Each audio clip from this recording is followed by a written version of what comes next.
Boa noite, psicanalistas, sejam muito bem-vindas. Deixa eu ver quem está aqui comigo já.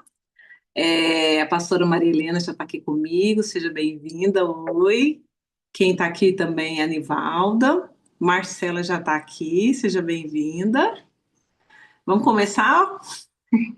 Pois nós vamos começar já, bora, porque o conteúdo de hoje é muito extenso. E aí a gente tem que já dar início, né? Que senão aí eu não consigo terminar a nossa primeira aula do módulo 7. Hoje nós vamos falar sobre a psicopatologia 2. Estão animadas? Animadas? Amém. E eu sempre começo a nossa aula perguntando, né? E hoje não vai ser diferente. Quem aqui teve curiosidade para pesquisar sobre o tema que nós iremos abordar hoje? Quem aqui teve curiosidade?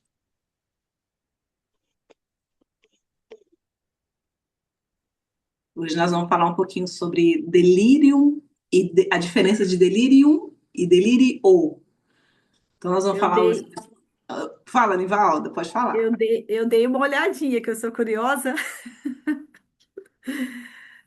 Ah, Amo. E aí, o que que você encontrou? ai, eu notei que às vezes a gente acha que é tudo a mesma coisa, mas não é. Uhum. Parece que é tudo igual, mas não é. Não é, né? O que que você achou mais? Seja bem-vinda, Anete. E o que que você achou mais assim? Qual foi a curiosidade? O que que você achou de interessante?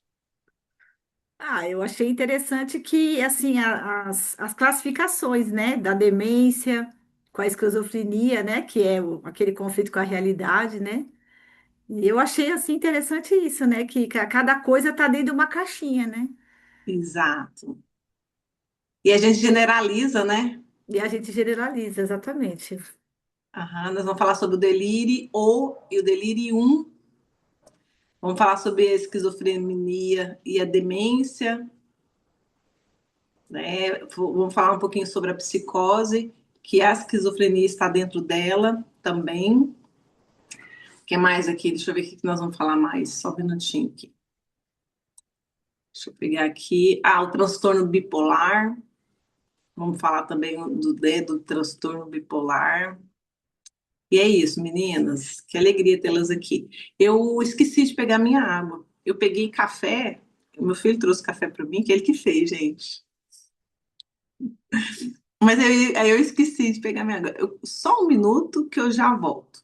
Então, vou pegar uma aguinha. Se você também não tiver pego a sua aguinha, pega a sua água para a gente começar o nosso conteúdo de hoje, que é maravilhoso.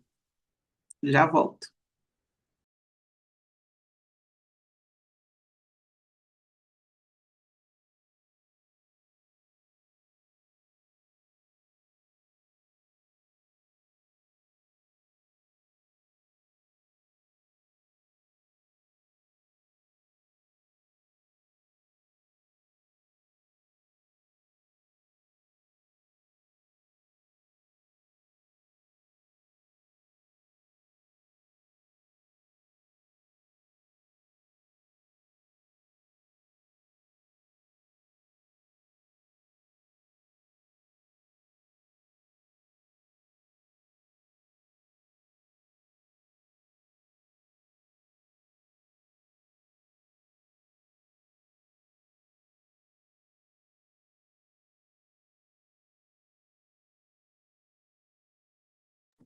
Pronto.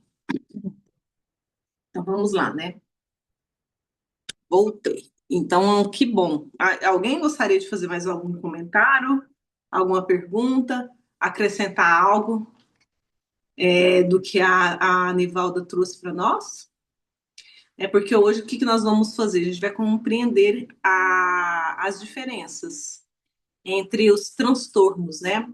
Nós chamamos eles de neurocognitivos. Nós vamos falar Boa um pouquinho noite, sobre. Carla. Boa noite, Débora, seja bem-vinda. Amém. Que bom que você está aqui. Muito bom. Amém. Amém. E Eliane também está entrando. Seja bem-vinda. Então, nós vamos tentar entender um pouquinho também sobre o transtorno de humor, que não tem nada a ver, né? Às vezes uma pessoa, ela tem uma mudança de humor, às vezes ela está passando por algumas mudanças de humor, e aí nós já rotulamos ou categorizamos ali como se a pessoa fosse bipolar. É aquela velha história de sempre rotular as pessoas, né? Muitas vezes a gente rotula o outro. A gente falou isso um pouquinho lá na nossa aula de psicanálise infantil, né? E a gente também, aqui dentro da psicanálise, na formação de psicanálise, muitas vezes a gente rotula o outro, né? Como é, transtorno de humor, narcisista, bipolar. E aí vamos tentar entender um pouquinho hoje sobre isso. Então hoje nós aqui na nossa aula, que é a aula 1 do módulo 7, então vou falar para vocês que nós já passamos da metade do curso. A aula de hoje é uma aula a mais, né? A gente já passou 6 módulos. Falta 6 módulos. O módulo de hoje mais 5. Ó, estamos já na metade do curso. Parabéns a todas vocês por terem chegado até aqui, né? Então vamos lá. Então hoje nós estudaremos, gente, é porque tem algumas pessoas pedindo para mim para entrar aqui, eu acho que a pessoa está tendo dificuldade de entrar, está caindo a conexão dela. Ela entra e sai, entra e sai, entra e sai. Vamos ver se vai dar certo agora. Acho que agora vai dar. Está conectando. Então, hoje nós vamos falar sobre 4 condições clínicas extremamente importantes para profissionais, né, que desejam atuar com responsabilidade na área da saúde. E aí eu vou falar para vocês, talvez vocês pensem assim, Carla, mas esse tema, esse conteúdo, né, que nós vamos estudar hoje, não é focado, porque ele é também, né, principalmente, ele é um conteúdo da área psiquiátrica, né? Ele é um conteúdo que é abordado mais para os. Tanto é que nós, muitas vezes, temos que encaminhar esse paciente, esse sujeito, para ser atendido por um psiquiatra. Porque ele, muitas vezes, ele abrange mais a área mental do que a área emocional. Mas assim, às vezes você precisa, às vezes não, você que está aqui precisa aprender a identificar. Por quê? Porque pode ser que você vai ter que encaminhar um paciente para um psiquiatra, ok? Então, isso é muito importante. Então, hoje nós vamos estudar sobre o delírio, a demência, a esquizofrenia e o transtorno bipolar, ok? E aí você, como eu falei, né? Talvez você fique pensando, meu Deus, mas psicanalista trata esses transtornos? Não, nós não estamos aqui para tratar esses transtornos, né? Nós estamos aqui para entender como eles funcionam. Seja bem-vinda, Márcia, Cristina. Deu certo, Márcia, que tava entrando e caindo, entrava e caía, mas agora deu certo, né?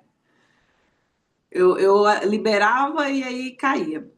Mas você tem que aprender a identificar, né? E tentar ajudar esse paciente, porque mesmo que esse paciente vai ser atendido por um psiquiatra e será medicado por ele, não vai faltar o que é a angústia, a frustração, né? Não vai faltar o medo, a insegurança. Esse paciente ele vai carregar com ele, consigo, né? Essas frustrações, esses medos, essas inseguranças.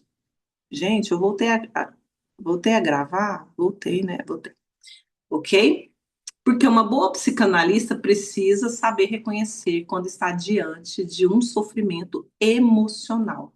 mesmo que o caso seja um sofrimento mental, um diagnóstico, né, uma doença mental. Não deixa de haver também um sofrimento emocional. Ele carrega com ele também esse sofrimento. Então, nós estaremos aqui ajudando esse paciente, ok? Então, a gente precisa entender quando a gente está diante de uma estrutura que é psicótica e quando nós estamos diante de uma estrutura, né, de uma condição neurológica ou psiquiátrica que vai exigir de você um encaminhamento. Então, é isso aí que a gente vai tentar entender um pouquinho hoje, né? A maturidade clínica não está em tentar tratar tudo. Não é que o nosso papel. Tem hora que realmente você vai ter que falar, não, isso aqui não está, deixa eu usar uma palavra que não está na minha alçada, né? Isso aqui não sou, não, eu não vou aqui tratar, deixa eu encaminhar. Isso exige maturidade e também ética e muita responsabilidade.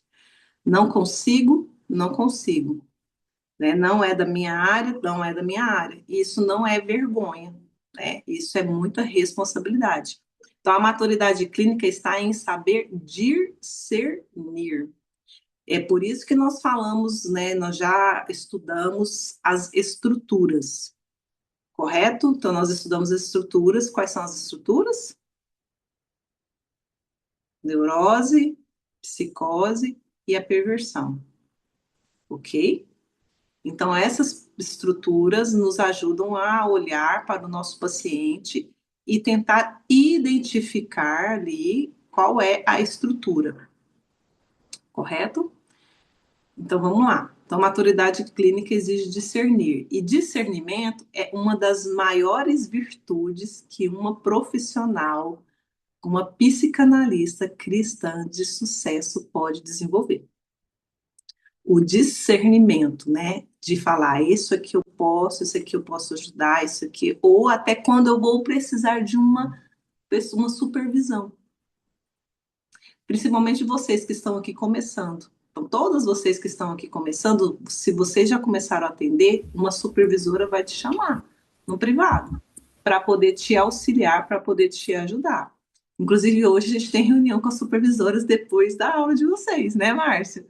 Então, eu, a Márcia, a Juliana e mais algumas supervisoras estaremos aqui em reunião para poder logo elas entrarem em contato com vocês. Por quê? Porque é na supervisão que vocês vão cada vez mais poder ter condições de aprender a discernir, porque vocês estão tendo o conteúdo, mas para quem está começando, pode sim ter dificuldade para poder estar discernindo isso, perfeito?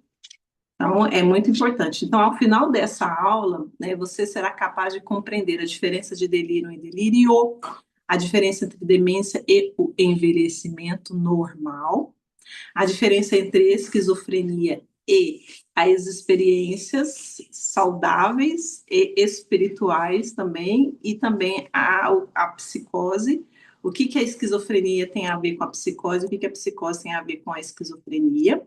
A diferença entre transtorno bipolar e simples mudança de humor, e quando encaminhar um paciente para uma avaliação psiquiátrica, tá bom? Então, qual que é a pergunta que eu vou fazer para vocês? Se uma paciente chegasse hoje, no seu consultório, dizendo para você o seguinte: eu estou ouvindo vozes,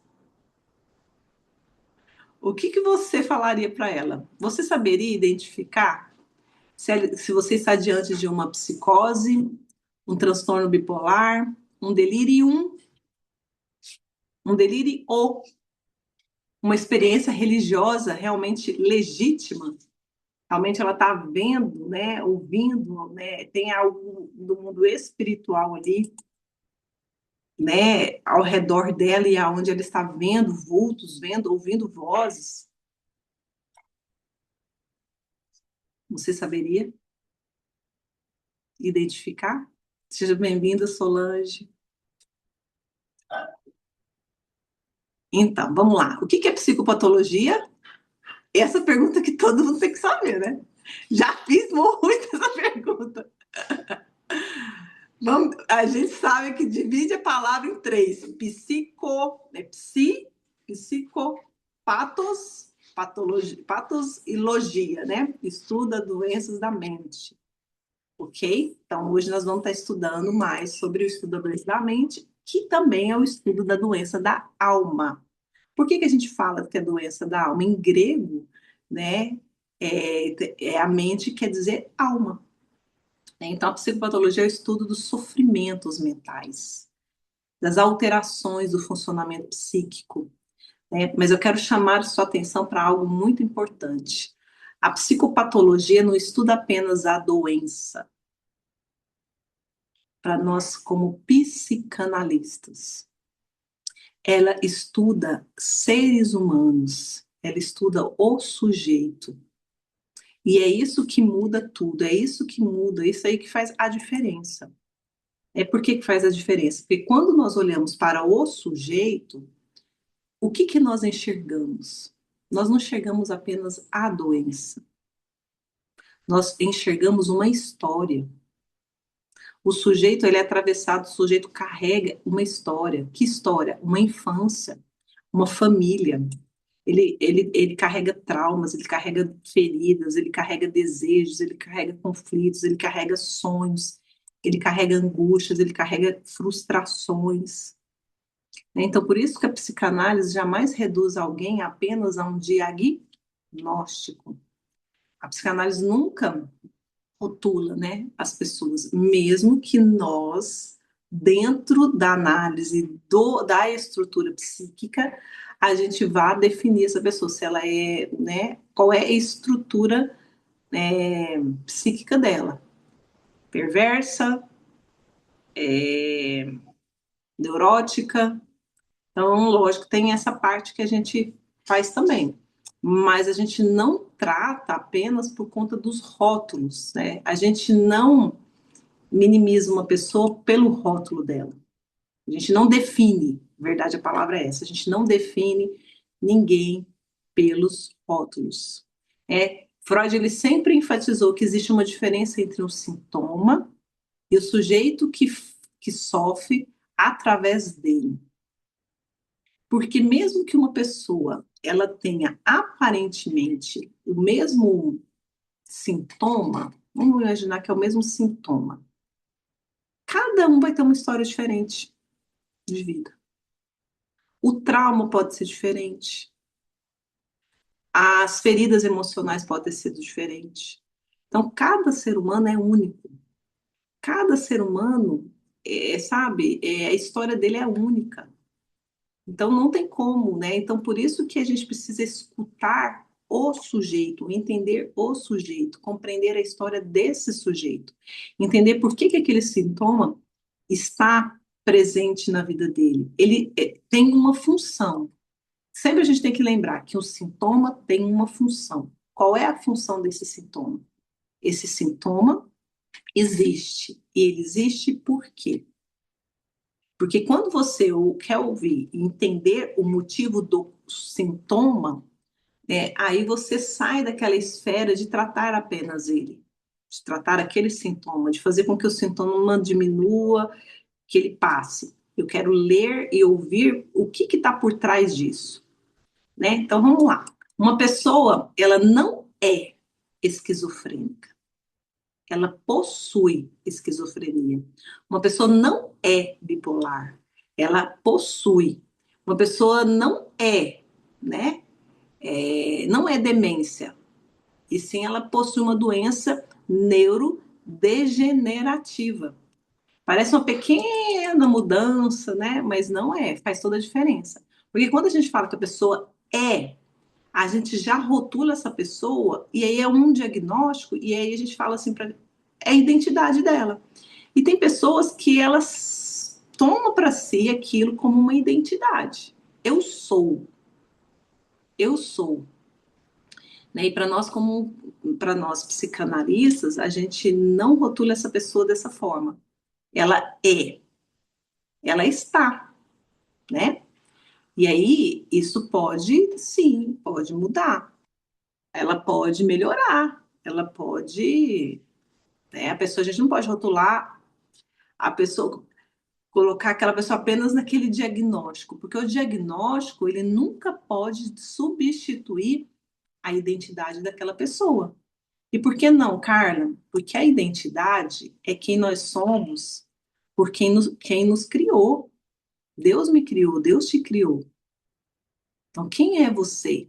Você não é os seus traumas, você não é as suas dores, você não é as suas feridas, você não é o seu transtorno, você não é, né? Mesmo que seja muito difícil, mesmo que seja muito sofrido, mesmo que seja muito, que não seja fácil, né? Porque a nossa identidade, ela nasce primeiro em Cristo. Nós acreditamos nisso, porque somos cristãos. Então, eu sei quem eu sou em Cristo, né? Não, então, eu não sou o que falaram de mim. Eu não sou nem o que eu penso que eu sou, né? Porque às vezes o que eu penso que eu sou não é o que eu realmente sou. Porque os pensamentos que eu tenho, as crenças que eu tenho sobre mim, muitas vezes são crenças erradas, são crenças negativas, né? São crenças que estão fora do que a palavra de Deus diz sobre mim. Então, às vezes, eu não sou nem o que eu penso que eu sou. Eu sou o que a Bíblia diz que eu sou. E esse é o maior desafio hoje para a gente trabalhar isso dentro de uma clínica. Porque eu vejo muito, eu já atendi pessoas falando para mim assim: eu não sei qual é a minha verdadeira identidade. Eu não sei quem eu sou. Eu não sei quem eu sou. E isso é realmente difícil. Parar.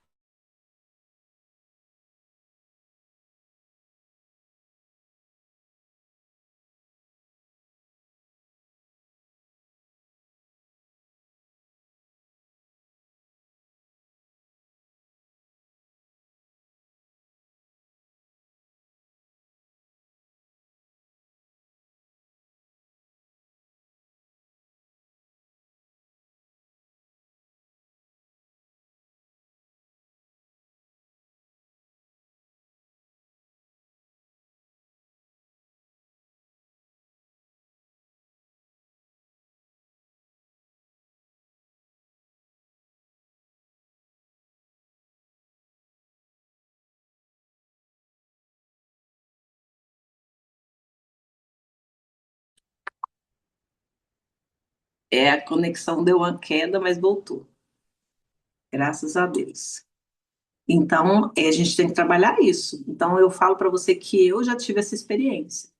E, assim, a gente levar ela a reconhecer realmente a verdade sobre quem ela é. Então, vamos lá agora, vamos falar sobre o que é delirium. Alguém? A Nivalda falou para mim no início que já havia pesquisado a respeito, né? Você pesquisou, Nivalda, a respeito sobre delírio? Quem tiver. Profundamente, Ah, profundamente não, mas eu fiquei em dúvida sobre o termo. Falei, será que está escrito errado? Acho que não. Ah, então, vamos lá. Meninas, quem tiver com a câmera ligada ou quiser ligar a câmera, eu já vou aproveitar para a gente tirar uma foto agora, para a gente não deixar para o final. Então, quem tiver com a câmera ligada ou quiser abrir a câmera, quando eu contar até três, quando eu falar três, eu vou printar a tela, tá bom? Sorria. Tô vendo a Marcela, abriu a câmera, seja bem-vinda. Então, vamos lá. Um, dois e três. Aí. Meninas, todo mundo tá conseguindo me ouvir, me ver? Eu tô recebendo mensagem aqui falando que não está conseguindo me ver. Todas estão me vendo?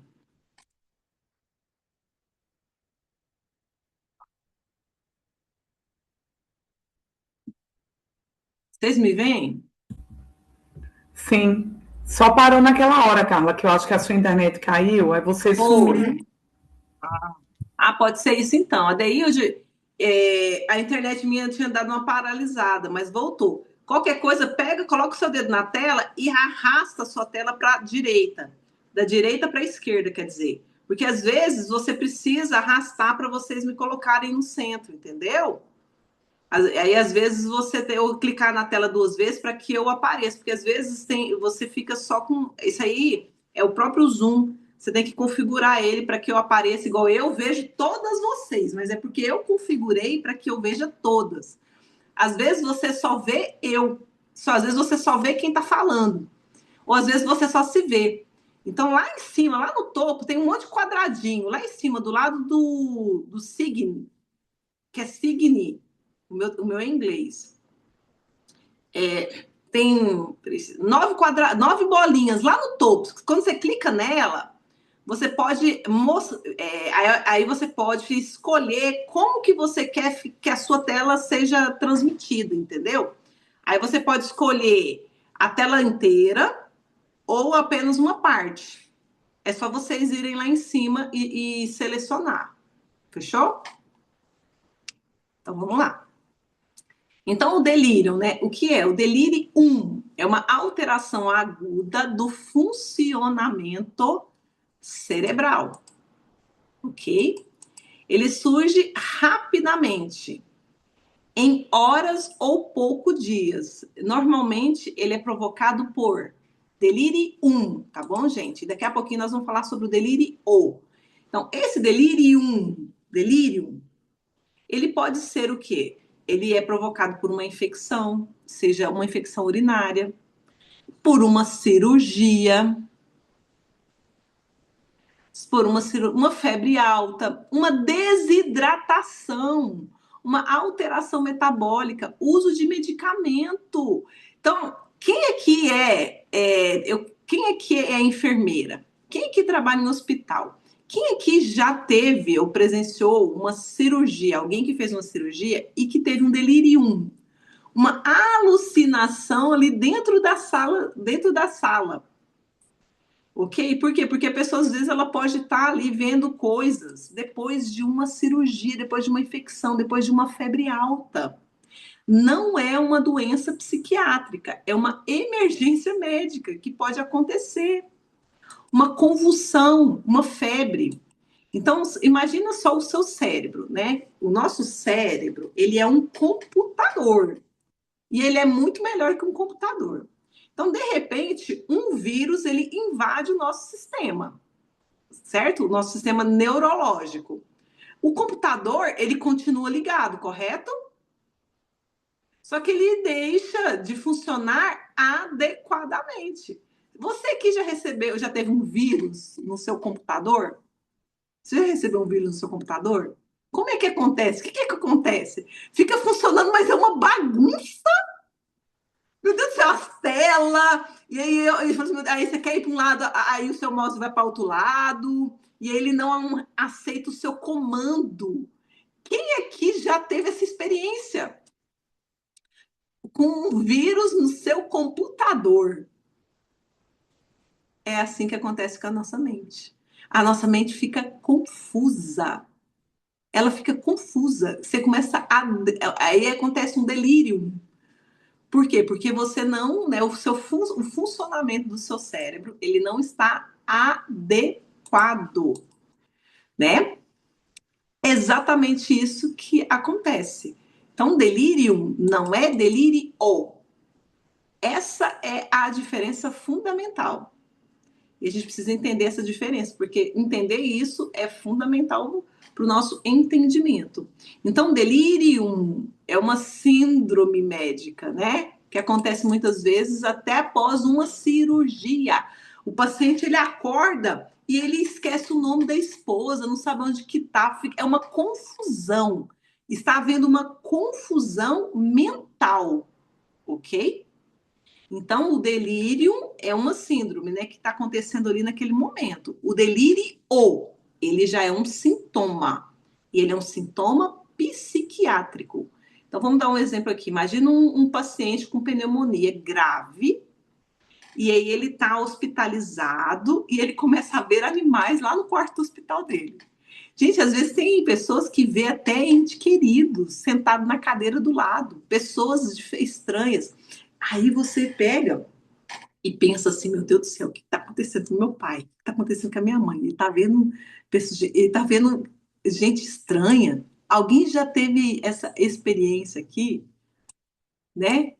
Alguém já viu quando açúcar ou glicose? Exatamente. Também acontece isso. E aí esse paciente, após uma cirurgia, ele acorda e ele não sabe onde que ele está. Ele não sabe nem o nome dos familiares. Isso é um delírio. Agora vamos lá. Imagina um outro paciente. Ele sabe exatamente quem ele é. Ele sabe a data. Ele sabe aonde ele mora. Porém, contudo, entretanto, ele acredita que ele está sendo perseguido. Ele acredita que tem alguém que foi contratado para matar ele. Ele começa a ter, né, é, é, começa a imaginar coisas, né, que ele está sendo perseguido, que alguém vai matar ele. Isso é um delírio. Isso é um delírio. Então você consegue perceber a diferença? A pessoa ela não está ali, ela sabe quem ela sabe onde que ela mora, mas mesmo assim ela está tendo o quê? Um problema em entender, né, ele começa a ver, achar que está sendo perseguido. Isso é um dos sintomas. Pode haver outros sintomas, né? Pode haver confusão mental, desorientação, dificuldade de atenção, sonolência, alteração do sono, alucinações visuais, até a alteração da memória. E aí o quadro ele vai oscilando. Então, por exemplo, de manhã o paciente parece bem, à noite ele já parece uma outra pessoa, né? E aí, esse quadro, só um minutinho que eu estou admitindo uma pessoa aqui. Então, vamos lá, a gente vai diferenciar. Uma pessoa que tem um delírio, ela pode estar bem o tempo todo. Você acha que ela está normal. E ela tem tanta convicção de que o patrão vai mandar ela embora, que nada mostra que aquilo vai acontecer. Mas ela tem certeza que ela vai ser mandada embora. Ela tem a imaginação de que ninguém da empresa gosta dela. Todo mundo fala mal dela nas costas. Toda vez que ela entra numa sala, qual que é a percepção dela? Estão falando de mim. Ah lá, ouviu? Tá falando de mim. Tá falando de mim. Mesmo que você prove que vocês não estavam falando mal dela, ela vai achar que estava falando mal dela. Isso é uma pessoa que está vivendo um delírio, certo?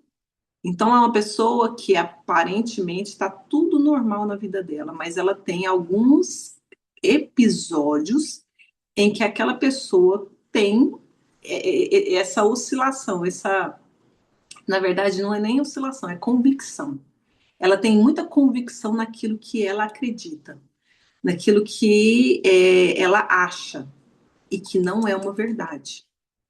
Tá bom? Então vamos lá dar um exemplo da dona Helena. A dona Helena, ela tem 82 anos. Ela foi internada por uma infecção urinária. No terceiro dia ela começa a dizer, né, que tem homens escondidos atrás da cortina. Só que não existe ninguém lá atrás da cortina. E aí ela fala, né, que as pessoas entram dentro do quarto dela. Só que não tem ninguém dentro do quarto dela. Então os familiares, eles começam a acreditar que ela está, né, desenvolvendo o quê? Algum transtorno. Minha mãe tá louca, minha mãe tá doida, né? Isso pode ser o quê, gente? Esse tipo de conflito. Isso já pode ser um diagnóstico de esquizofrenia, ok? Porque uma pessoa ela pode ter uma vida normal, aparentemente tá tudo certo, mas tem alguns episódios de que ela começa a imaginar coisas. O que é isso, Carla? Por que essa pessoa começa a ter esse tipo de episódios?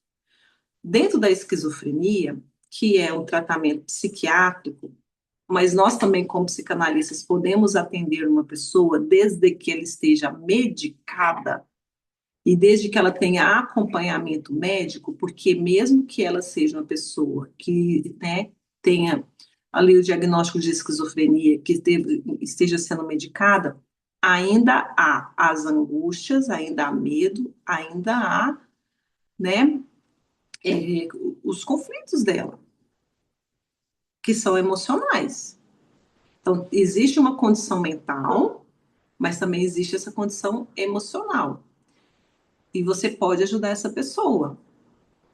Por que que acontece para nós, como psicanalistas? Eu vou fazer essa pergunta para você e eu quero saber quem pode me responder. Eu já respondi, falei já sobre isso em alguma das nossas aulas anteriores. Por que que para nós, psicanalistas, acontece a esquizofrenia? Pode acontecer. De onde ela vem? De onde ela surge?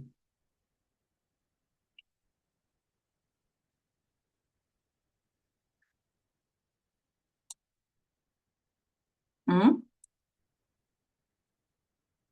É quando existe um conflito. Ela está havendo um conflito entre o eu dela, que é o ego, e a realidade. Existe um conflito, né? Porque ela deve ter tido um trauma, alguns traumas. Carla, mas por que que isso foi aparecer só na vida adulta? Por que que isso foi aparecer só depois que ela tinha 50 anos, 60 anos? Ok? Por quê? Porque de repente houve ali naquele período algo que aconteceu que desencadeou isso nela. Para nós, a esquizofrenia está dentro da né? A gente pode diagnosticar isso como um quadro psicótico, ok? Se ele é um quadro psicótico, a pessoa vai o que? Ela vai receber o tratamento e nós vamos ajudar essa pessoa a alcançar esse equilíbrio. Psicose, né? Ok? Alguém aqui tem alguma dúvida? Carla, como que eu vou ajudar essa pessoa? Levando ela a alcançar o quê? Um equilíbrio. Né? Por quê? Porque essa pessoa ela está sofrendo, existe um sofrimento entre o ego dela e a realidade. Por quê? Porque por muito tempo ela sobreviveu né, a vida dela, as dificuldades que ela teve, tudo. Ela precisou se sustentar de uma certa forma, de uma certa maneira. E ela foi levando aquela sustentação ali, ó. Só que chega um dia que, de repente, pode acontecer de que algo muito terrível acontece na vida dela e que há uma ruptura e que é o que vai desencadear essa pessoa, né, né, como assim, é como se fosse uma explosão na mente dela, né? E aí aquilo, ela começa a ter parece um distúrbio, mas é porque aconteceu, é como se a pessoa estivesse se quebrando por dentro, de dentro para fora, é como se ela tivesse ali, aquilo que ela sustentou por tanto tempo, de repente desmoronasse. E aí, por exemplo, uma perca de um filho, a separação. Ela se sustentou por muito tempo ali agarrada àquilo que ela tinha, seja em uma pessoa, seja numa posição, seja, né, ela se sustentou por muitos anos ali, naquele casamento, naquele trabalho, com aquele filho. De repente ela perde, de repente há ali uma ruptura. Então, aí ela desmorona. E aí é onde aparece, né, isso, essa ruptura, ok? Então, o que que nós vamos ajudar essa pessoa? A começar a entender por que que ela está passando por aquilo, como que foi a vida dela, né? Para ela poder aliviar, para ela liberar tudo aquilo, o emocional dela. Por quê? Porque ela está carregada emocionalmente. Né? Uma pessoa, ela pode estar vivendo, sim, muitas angústias internas. ela pode estar sofrendo muito, sofrendo demais, né? Uma pessoa que tem ali, ó, um quadro esquizofrênico é uma pessoa que está sofrendo muito. Então, por quê? Porque está havendo um conflito entre o ego e a realidade. E é tanto isso que na fala dela, no discurso dela, você vai perceber, você vai ver que a fala dela não é normal. Não é normal como, Carla? Ela está sempre pensando que alguém está perseguindo ela está sempre imaginando o pior, ela está sempre, né, é, é, sempre existe uma dramatização e uma catastrofização, sabe? É uma pessoa que cria uma catástrofe sempre, assim, sabe? E aí ela sempre maximiza, porque ninguém me ama, porque ninguém gosta de mim, porque eu fui abandonada, porque eu fui nananana. Então, existe um conflito muito grande com ela. Por quê? Porque ela, por muitos anos, se sustentou de uma certa forma. Para ela sobreviver, ela precisou criar personagem, uma personagem forte, uma personagem que consegue fazer tudo, uma personagem de que está tudo bem. E aí, quando algo acontece que cria-se a ruptura dela, que aí vem à tona, né, os conflitos dela,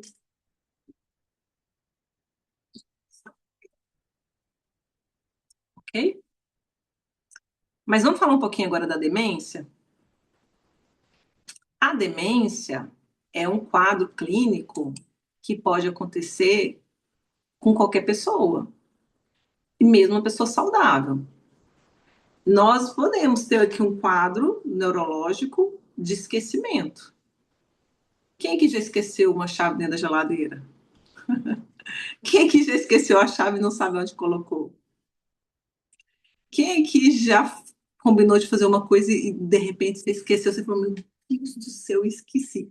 Se eu não colocar meu celular para poder me lembrar que eu tenho que orar às 11h30 da noite, sexta-feira, eu não lembro.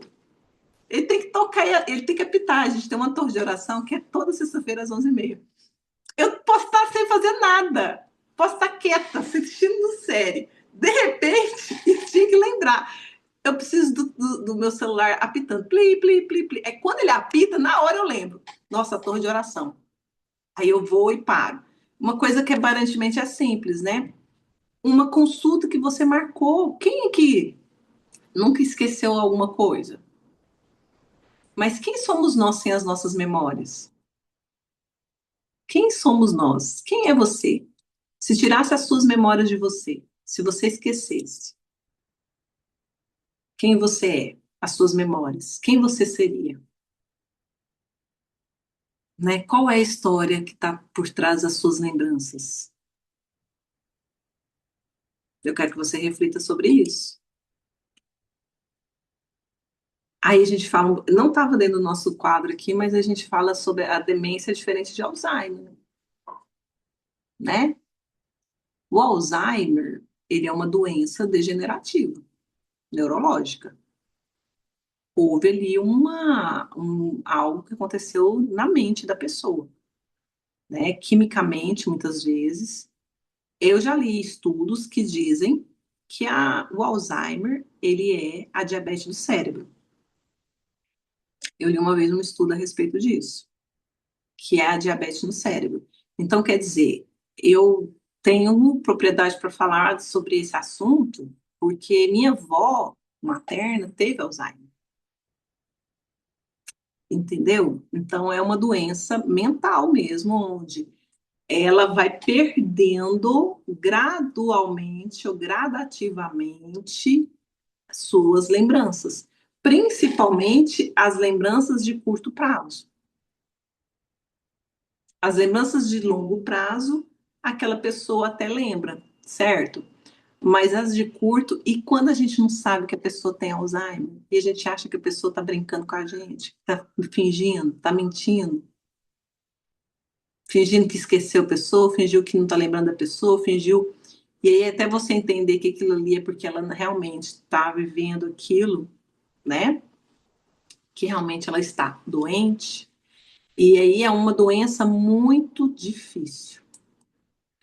Por quê? Porque é uma doença que ataca diretamente a memória da pessoa e ataca as pessoas que ela convive, ataca os parentes, ela passa a esquecer, né, rostos das pessoas. É muito doloroso isso. É muito doloroso. Agora, a demência normal, né, como a gente falei, é uma síndrome neurodegenerativa. O termo hoje mais utilizado é o transtorno neurocognitivo maior, né? Que compreende o que, Carla? Memória, atenção, linguagem, orientação, capacidade de julgamento, né? E uma pessoa que está com demência, ela está comprometendo ali a autonomia dessa pessoa. Então, todos nós vamos envelhecer. Todas as pessoas vão envelhecer, correto? Esperamos que envelhecemos, né? Todos nós esperamos que envelhecemos. Então, esquecer alguma coisa é normal. Como eu falei, né? Esquecer a chave do carro, esquecer um compromisso, esquecer a data de aniversário de alguém. Esquecer, isso é problema, isso é normal. O problema surge quando? Quando o esquecimento ele começa a comprometer a vida da pessoa. Aí esquecer os compromissos, perder-se nos locais, esquecer os familiares, não conseguir administrar dinheiro, repetir as mesmas coisas, falar o tempo todo as mesmas coisas, falar sempre as mesmas coisas, fazer as mesmas perguntas, contar as mesmas histórias, contar a mesma história. E a outra pessoa fala, né? Não, mas você já falou isso. Não, mas você já contou isso. Só que o outro não sabe o que já contou.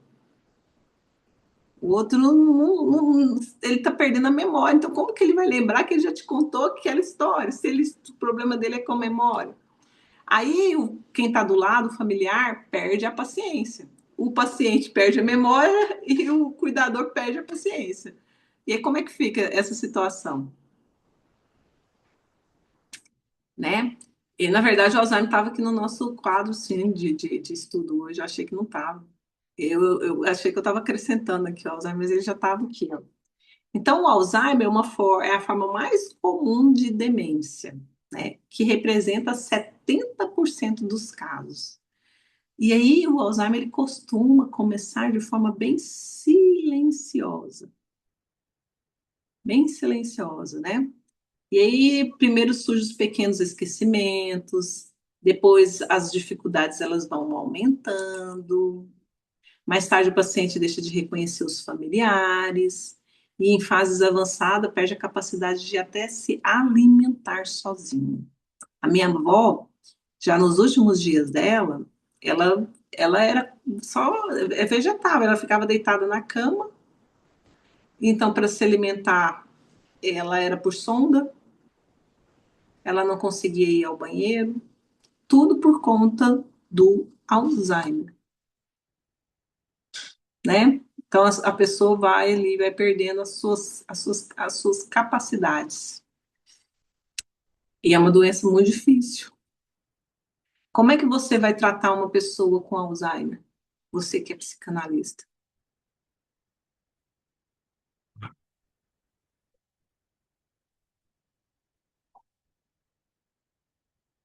Qual que é o principal, a principal ferramenta sua de estudo? O inconsciente, que está na mente. O inconsciente, que está na mente. E o que é o inconsciente?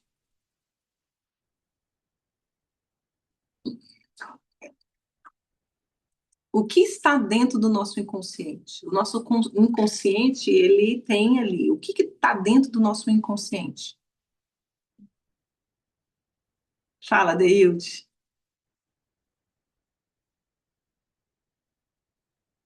Não são as nossas memórias? Não é o que aconteceu conosco lá na nossa infância, adolescência e vida adulta? Não são os nossos traumas? Não são as nossas angústias? Não são as nossas questões? Se eu esqueço, se eu estou esquecendo, se eu estou perdendo a memória, como que eu vou ajudar uma pessoa que está perdendo a memória, que não lembra quem ela é, onde ela está, o que que ela fez ontem? Como é que você trata uma pessoa com Alzheimer e uma pessoa que está sofrendo? Ela está desorientada.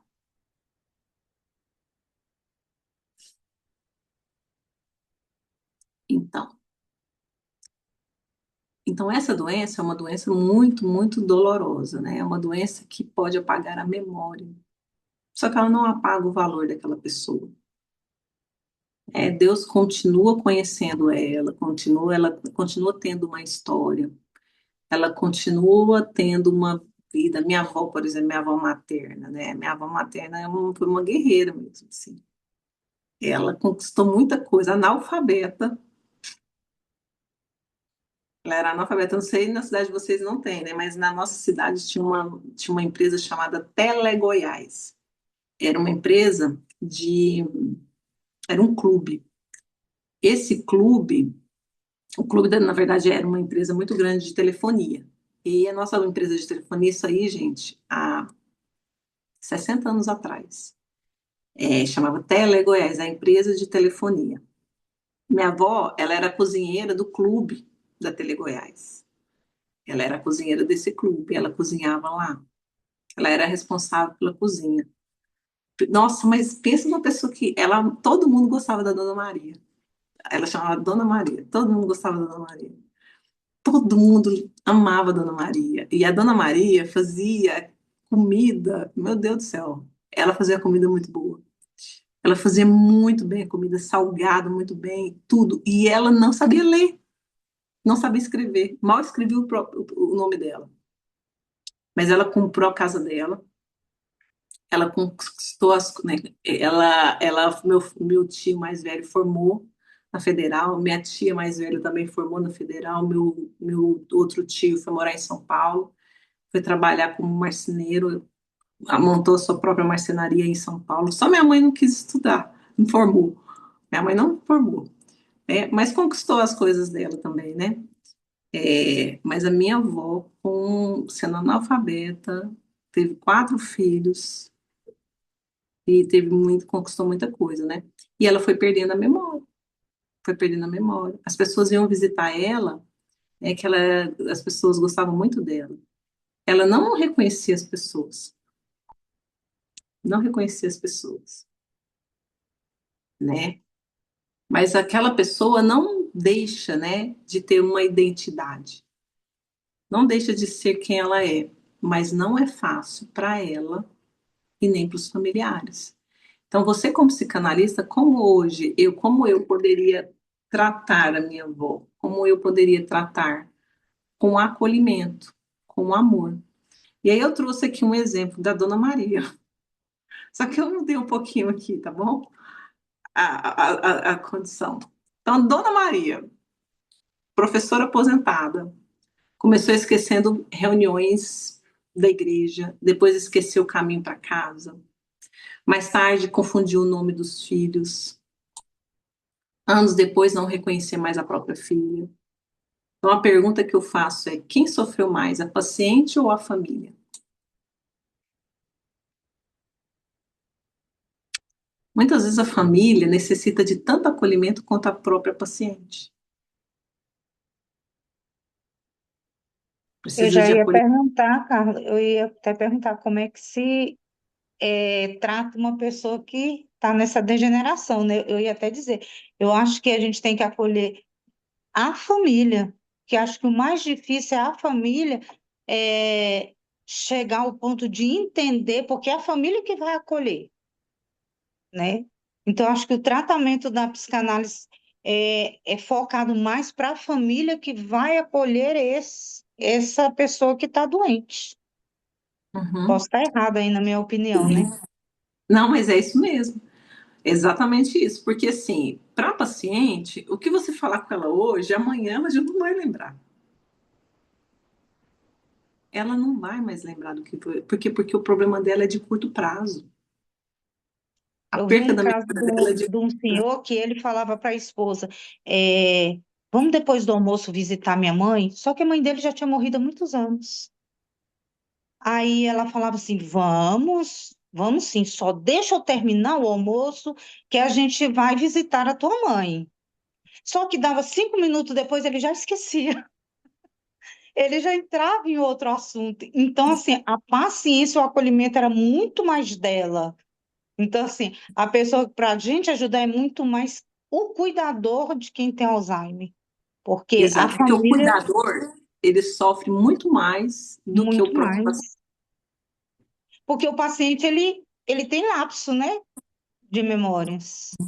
E o cuidador, ele tem que conviver, às vezes, com uma repetição a mesma o dia todo, né? É uma repetição. Por exemplo, igual esse caso, ele pediu para ver a mãe, ele esqueceu alguns segundos. Daqui a pouco ele fala de novo.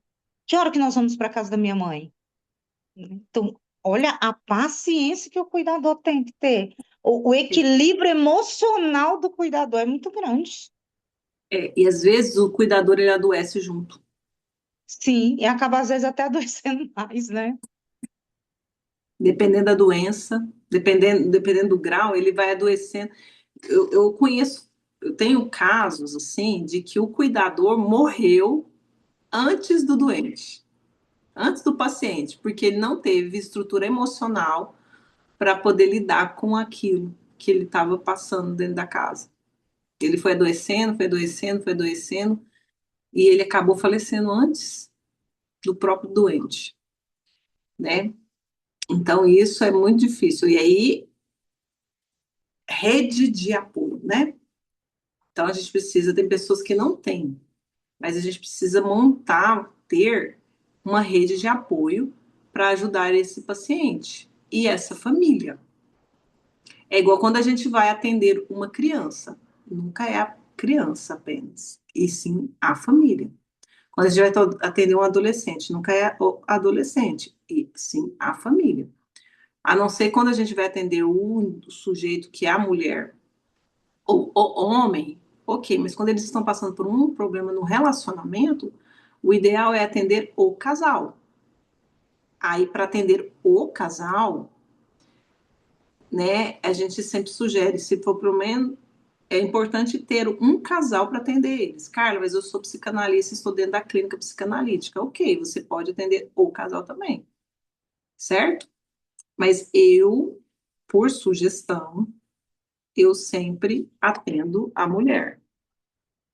E se fosse que eu não atendo o homem, eu não atendo o casal. Então você transfere alguém que atenda o casal, né?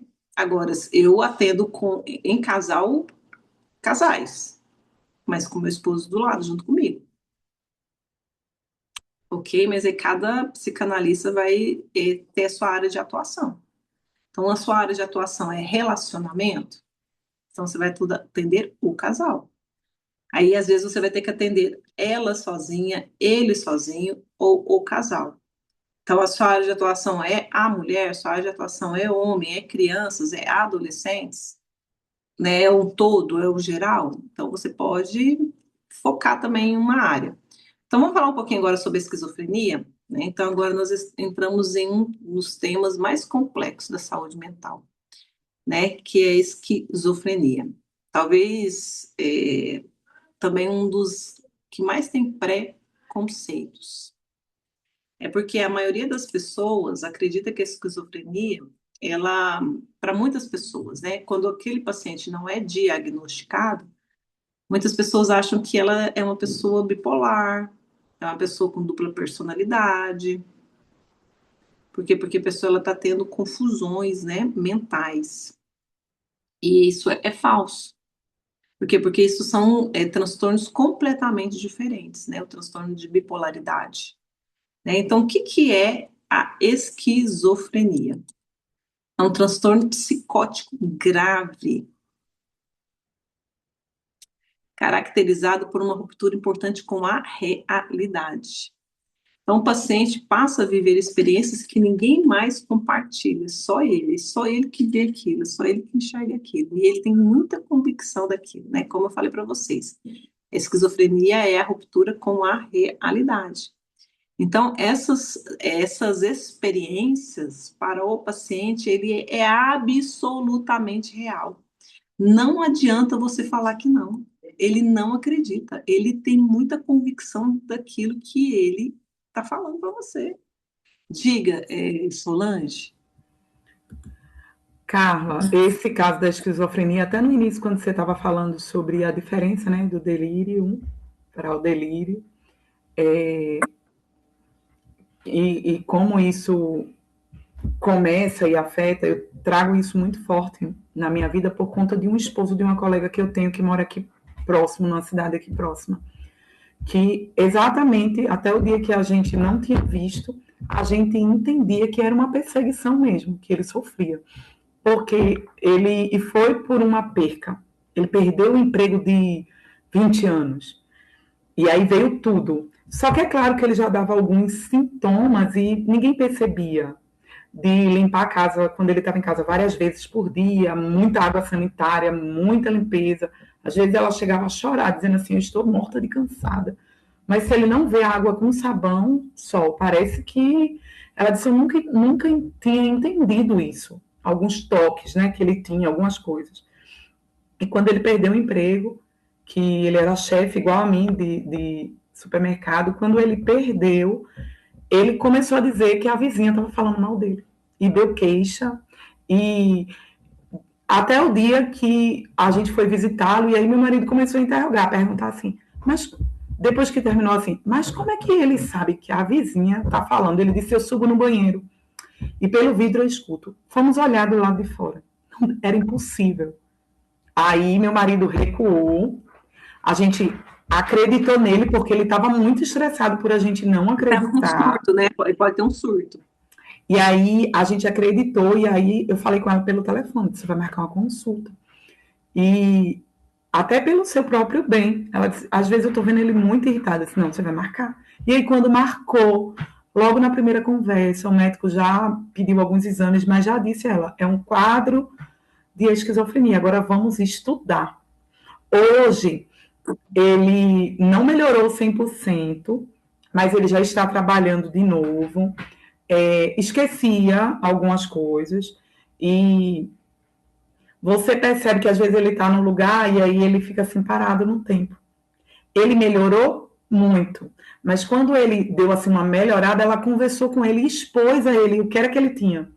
E ele aceitou ir para o tratamento, porque ele sofria muito, ele chorava para fazer você acreditar naquilo que ele estava ouvindo e vendo. Que ele disse, você não está vendo? Ela se levantou agora na igreja para falar de mim. Então, vários cultos que ela foi com ele, ela passou por algumas vergonhas, porque ele dizia que a pessoa estava falando mal dele sem a pessoa estar, sem ao menos conhecer. E aí é forte. E a família sofre muito. Em todos os casos, a família sofre. E ela vive equilibrando pratos. Então, como há o sofrimento e a angústia por parte do paciente, ele precisa buscar essa estabilidade com medicação e com terapia, que no caso é a análise. Aí é possível. Aí o paciente esquizofrênico, ele pode sim ser, você pode atender ele, desde que ele já tenha sido medicado, ou esteja sendo medicado, ok? Então, Freud observou que na psicose ocorre uma ruptura com a realidade. E aí é uma tentativa de reconstrução dessa realidade através do delírio. O delírio é o sintoma, o delírio tem função. O delírio existe porque ele precisa existir para que ele continue sobrevivendo. Entendeu? Sempre o sintoma, ele tem um porquê. Porquê do sintoma? Por quê? Porque está havendo uma ruptura com a realidade, então ele criou isso para o funcionamento dele. Para que o sujeito ele possa continuar sobrevivendo. Então ele cria esse mundo paralelo. É um mundo paralelo. que só ele acredita que só ele tem. Para ele tem função, gente, tem muita função. Então, o delírio não é apenas um erro, é uma tentativa do psiquismo de reorganizar o que se rompeu, aquilo que rompeu. Houve uma ruptura. Então, ele precisou, ele criou isso, ele cria isso para poder, é uma forma do cérebro, o cérebro está tentando se reorganizar ali, ó. Por quê? Porque algo foi perdido. Aí o que que a Solange fala? O emprego dele. O que que o emprego para ele significava? Quem ele era com o emprego e quem ele deixou de ser quando ele perdeu o emprego? É isso, é o principal, a questão está aí. Então, quem ele perdeu, quem ele deixou de ser quando ele perdeu o emprego? Pronto, aí existia toda uma construção dele em cima daquele emprego, daquela função, daquela posição,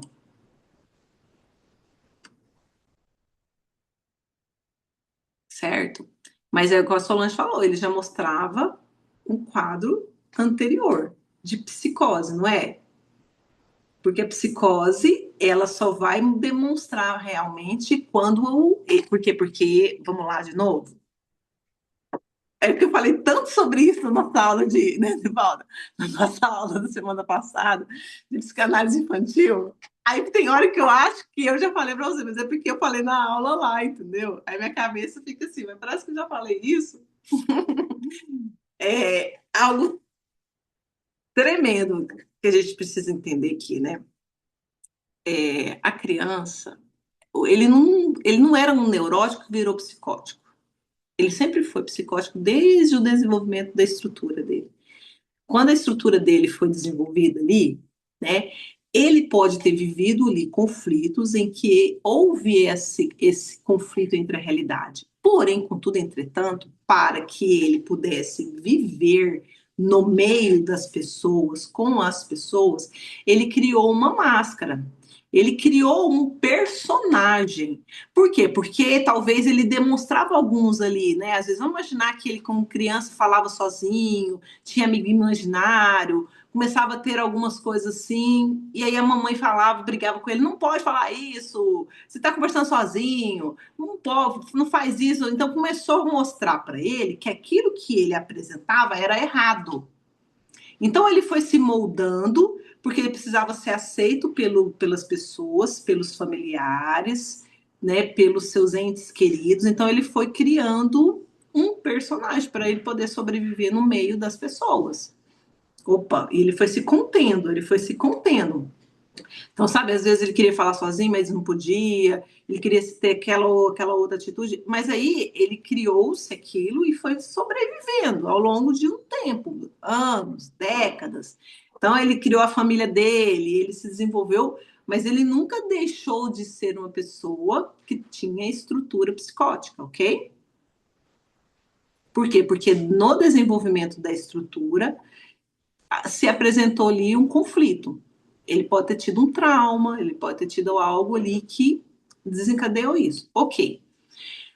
Quando é que isso realmente desmorona? Estou trazendo o caso do paciente, né, da Solange para nós, porque é um caso muito bom. Que aí vocês podem pegar aqui, né, a linha. A ruptura real acontece quando ele perde o emprego. Aí desmorona. Aí o personagem que ele tinha deixa de existir. Por quê? Porque o que sustentava ali a estrutura, a forma dele existir, o emprego, né? Aquele emprego ali era fundamental na vida dele. Então, quando o emprego deixa de existir, algo se quebra. Aí é um conflito, aí ele, né? Aí o conflito se instala realmente, de verdade. Ok? Não é que ele passou a ser psicótico naquele momento. Não, ele já era, já tinha essa estrutura, tá? Mas ela desencadeou ali, o sintoma real desencadeou naquele momento, né? Então, a psicose, né, esses delírios que a pessoa tem, é uma tentativa do psiquismo de tentar reorganizar aquilo que se rompeu. Então, essa compreensão ela já muda completamente a nossa postura clínica, né? Então, quais são os principais sintomas do delírio? Crenças falsas, crenças inabaláveis, perseguição, espionagem, conspiração, né? Coisas de que, tipo, missão impossível. Alucinações, alucinações auditivas, paciente ou escuta vozes. E essas vozes, elas podem criticar a pessoa, humilhar a pessoa, dar ordem nela, você tem que fazer isso, tem que fazer isso, tem que fazer isso. Então, tem coisas que ela é espiritual? Tem. Mas tem coisa também que é da mente humana mesmo, do desenvolvimento da mente humana. E aí ela mandou eu fazer isso. Quantas pessoas que eu já ouvi, né? Vocês já ouviram? Mandou eu matar. Ficava me mandando eu matar. Por isso que eu matei. Aí você pode falar assim, espiritual, isso aí. Foi o capeta, o inimigo que mandou. Não, mas talvez ela estava tendo um delírio. Ou talvez ela era uma pessoa que tem esquizofrenia. E aí talvez ela não estava tratando e teve um surto. Então imagina você viver ouvindo vozes diariamente. Meu Deus do céu. A gente ouvir a nossa própria voz, a gente já, né, cria, já é difícil. As nossas vozes nos acusando, mas essa voz, outra coisa, essa voz é a voz dele. Não é a mente dele acusando ele, falando as coisas para ele. Mas ela tá o quê? Ela tá delirando, tá? É ele falando para ele, dando ordem para ele, criando coisas, é tudo ele. Então, existem alguns sintomas negativos, que é isolamento, apatia, perda de interesse, redução da fala, diminuição de expressão emocional. Então, uma pessoa realmente é adoecida. Então, vamos lá, João. O João tem 28 anos. Começou dizendo né, que os colegas ficavam observando ele o tempo todo, falando mal dele o tempo todo. Mas depois ele passou a acreditar que os vizinhos também começaram a falar mal dele. João passou a ouvir vozes. E aí João perdeu o emprego. João se isolou completamente das pessoas. E aí, quando ele vai para um diagnóstico, é esquizofrenia. O sofrimento do João era apenas de ouvir vozes? Ou será que também não é dele se sentir sozinho e incompreendido? Não receber acolhimento, não receber alguém que pudesse tentar entender ele, levar ele para uma pessoa, um especialista, para tentar ajudar essa pessoa. Muitas vezes a gente começa a falar, né? Aquele lá é doido, que a pessoa lá é doida. Não, não chega perto daquilo, não, que a pessoa lá é doida. Não, não, não, não, não, não é doida. Né? E a gente. Então, um paciente psicótico, ele não precisa apenas de medicação. Ele precisa de acolhimento, ele precisa de dignidade, ele precisa de ser visto como um ser humano para que ele possa existir. Então, se ele é acolhido, se ele é aceito, ele vai, juntamente com a medicação, ele pode também haver uma estabilização, né, dos seus conflitos, uma estabilização do seu emocional. Porque o medicamento, ok, ele está sendo medicado, mas ele continua se sentindo frustrado, ele continua se sentindo incompreendido, ele continua se sentindo, né, ele precisa ser aceito, ele precisa ser amado, ele precisa ser acolhido. Dentro da psicanálise, você pode ajudar esse paciente, acolhendo ele, para que ele possa conseguir sobreviver, mesmo com todos os conflitos que ele tem. E aí o transtorno bipolar, né? E a gente já está acabando, meninas. A gente tem que ter muito cuidado com esse transtorno, porque hoje qualquer oscilação emocional ou qualquer oscilação de humor, o fulano é bipolar. O fulano é bipolar. A bipolaridade não é mudança de humor. É muito mais sério do que isso. É um transtorno bipolar, É um transtorno do humor caracterizado por alterações entre o quê? Episódios de mania, é igual o toque. O que que é o toque? O transtorno obsessivo compulsivo, que pode ser uma pessoa que quer lavar a casa o tempo todo, quer lavar a mão o tempo todo, quer mexer na maçaneta o tempo todo. Então, tem vários toques, né? A pessoa tem vários tipos de toque. O paciente, ele não escolhe isso. Não escolhe, né? Isso é uma doença. E ela faz parte do funcionamento dele. Então, existem alguns episódios maníacos mesmo. E aí, durante essas manias, o indivíduo pode apresentar aí a autoestima exagerada, sensação de grandiosidade, existe algumas pessoas excessos de energia, tem pessoas que às vezes nem dormem, alguns apresentam impulsividade, imagina, muita impulsividade, a pessoa não consegue se controlar, ela tenta se controlar, mas ela não consegue se controlar. Aí o outro vai falar assim para ela, você é perfeccionista, né? Não, não é que a pessoa ela não tem o controle, então ela precisa. O funcionamento mental dela é: se ela não tocar na maçaneta 10 vezes, ela não consegue. Há um desequilíbrio ali total. Então, é o comportamento dela. Então, vamos estudar um caso aqui. Carlos, empresário, passou uma semana dormindo apenas 2 horas por noite. De repente, ele comprou 3 carros, investiu dinheiro que não possuía, abriu 2 negócios simultaneamente, sentia-se totalmente invencível. 3 meses depois, entrou em uma profunda depressão. Não conseguia mais nem sair da cama. Esse é tipo de um exemplo de bipolaridade. Houve, o primeiro, uma compulsão e depois veio uma depressão. A pessoa ela foi lá no topo, depois ela foi lá embaixo. Tá vendo aqui?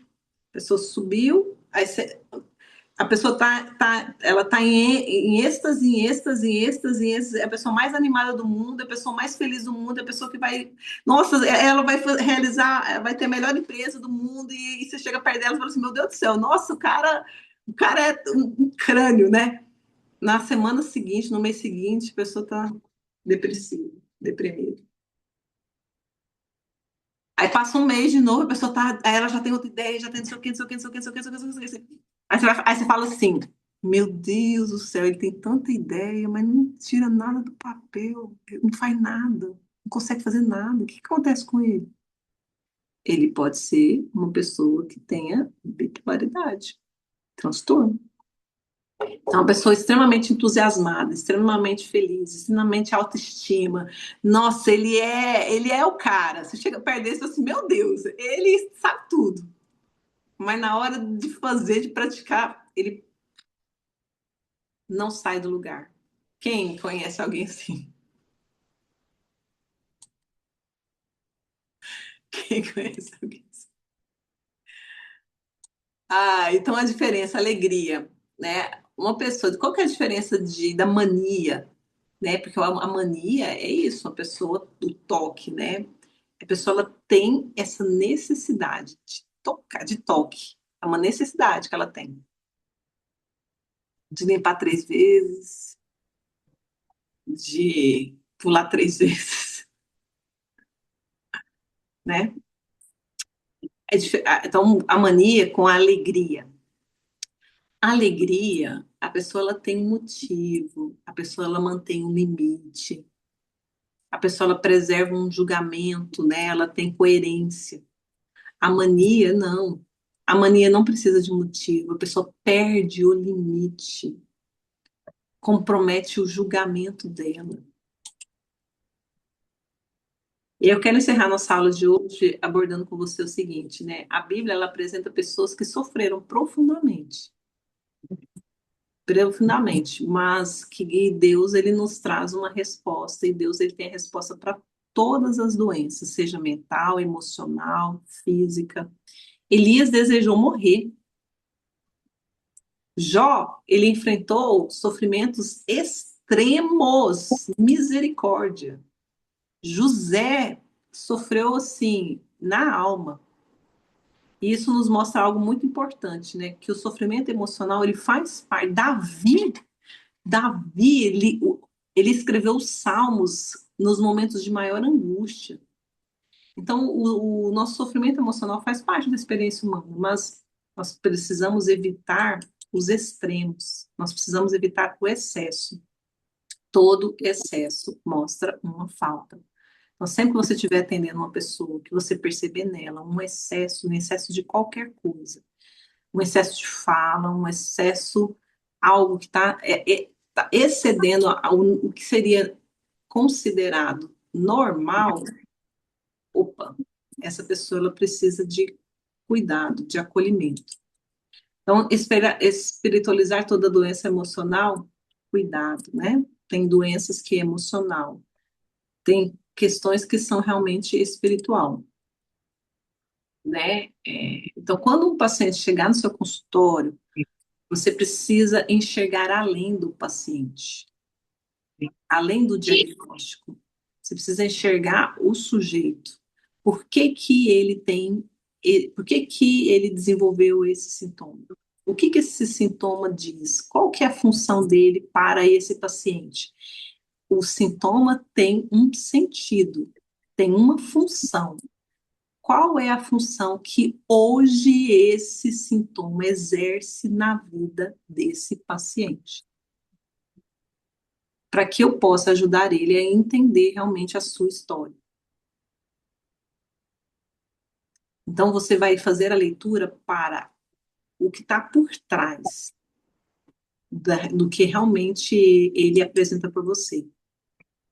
Porque o verdadeiro cuidado começa quando conseguimos olhar além da doença, além do transtorno, além do distúrbio, né?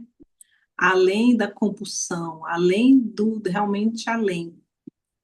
E olhar para o sujeito, né? Porque o sujeito é um ser humano, né? Que continua existindo por trás de toda aquela história. E é isso que se faz uma psicanalista cristã de sucesso, é entender qual é a história por trás do que ele está apresentando para você. Eita, Rafael. Ouça a história dele. Tomar inalação. Opa, só um minutinho. Ouça a história dele, porque a história dele diz muito sobre por que que ele está agindo como ele está agindo. Por que que ele está existindo da forma como ele está existindo. Por que ele está se comportando da forma como ele está se comportando. A vida dele, a história dele, os traumas dele, tudo que ele viveu, levou ele a ser ou se comportar da forma como ele está se comportando.